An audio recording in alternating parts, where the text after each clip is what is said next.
मुस्तफा कमाल ने तो सुप्रीम कोर्ट से माफी मांग ली, लेकिन फैसल बावड़ा डट गए हैं। बोले कि माफी के लिए कोई काम गलत करना भी जरूरी होता है। मीडिया से गुफ्तगू में कहा कि माफी मांगना कोई गुनाह का काम नहीं, लेकिन माफी तो थड़े पर बैठे इंसान से भी मांगी जा सकती है। अदालत का जो फैसला भी हुआ इस पर अमल दरामद होगा। प्रेस कॉन्फ्रेंस में खत की बात की थी चीफ जस्टिस और इनके बेंच की पहले भी इज्जत की है। मुस्तफा कमाल ने कहा कि रऊफ हसन जजेस को अंधे बहरे कहते हैं। मैंने अदलिया से गैर मशरूत माफी मांग ली। चीफ जस्टिस से अच्छे माहौल में बात हुई।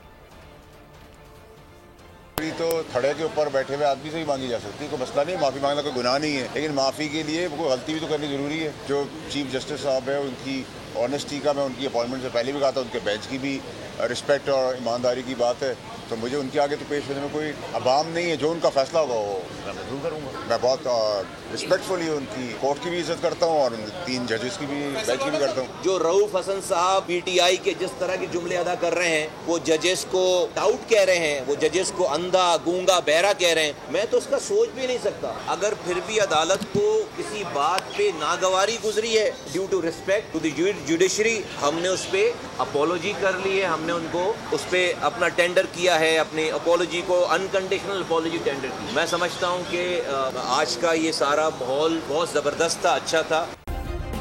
सब्सक्राइब करें और बेल दबाएं ताकि कोई खबर रह न जाए।